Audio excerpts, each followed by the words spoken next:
Having childhood friends who I could grow up together, laugh together, cry together, and even grow old together in the same community or in the same town was not my reality. It was a reality which I had yearned for. However, unfortunately, it only existed in my mind. My reality is I'm not from here. I'm not from anywhere. And if you add a bit of introversion into the mix, you will see a little bit later why I always felt this was a disadvantage to me when I was growing up. Picture being raised by an ex-US Marine Corps drill sergeant father who happened to be Mexican American and a Japanese mother who was a housewife.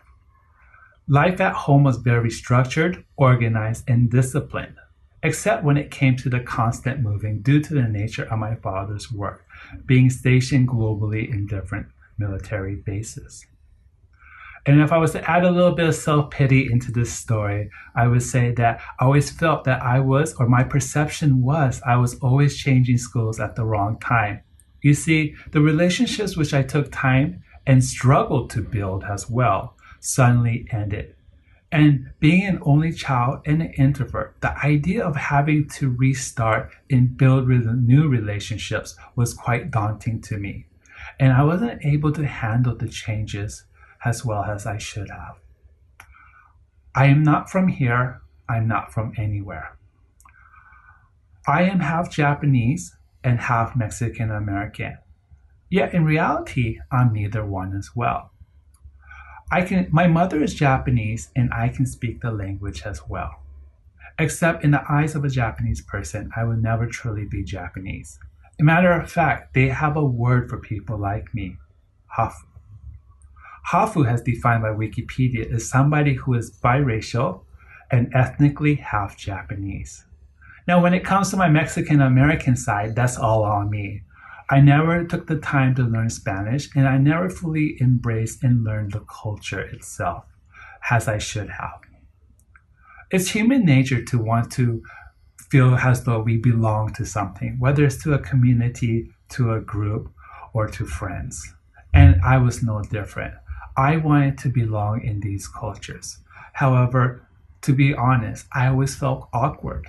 I always felt as though I was missing something, that I wasn't good enough, that did not belong. Things started to change in my senior year in high school. I was 16 at that time, and for some reason, the independence gene had actually suddenly appeared inside of me. I had decided that I was going to leave Japan and go to the US for university solo. I ended up picking to go to San Diego State University in California. And it was the best choice I have ever made in my life. Now, let me just describe the initial semester at school there. It wasn't all rosy. I wasn't able to meet new people. I didn't communicate very well, and I wasn't able to make friends. I had two things working for me though. I was doing well academically, so at least I had some sort of university success, which I could use as a pillar.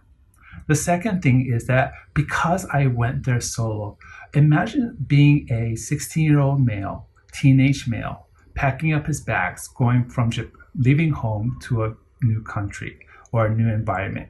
And the idea of having to repack those bags and going back home and just swallowing the pride, that's very difficult to do. And I wasn't going to do that. So I endured. And during the semester, in classes, I met new people, I made new friends. And what's really great about California is that you're able to meet different types of people, different ethnicities. Well, you got your Mexicans, you have your Asians, and you have your Caucasians. And this is where my growth started, the idea of how I wanted to live my authentic life. You see, what I understood or what I learned is that I brought a different type of skill set. I brought a different type of mindset. I could see things through a different set of eyes. I can hear things through a different set of ears. And it was okay that I wasn't, for example, defining myself as a Mexican American or as half Japanese. Rather, those type of labels have probably placed limits upon me and prevented me to have a growth mindset. Now, over these past 20 years, I've actually gained new skills and new knowledge. And these are some things that I would like to share with everyone here today. Now, I've been living in Singapore for the past 12 years, and these skills really definitely have helped me adapt to the Singaporean life, where I'm able to meet different types of people and talk to different types of people and work with different types of people on a daily basis. And if I had a time machine, these are some things that I would actually go back 20 plus years to my younger self when I was 16, and I would provide that younger version of me these tips so that growth could accelerate even more. So tip number one is to use the strength of the culture to your advantage. So for example, being half Japanese and the understanding that Japanese people tend to be very well organized, very maybe too tediously organized, is a strength that I actually have as well. So I could use that strength not to dominate a conversation or dominate a meeting, but to bring it into a meeting to actually provide value to people. Right?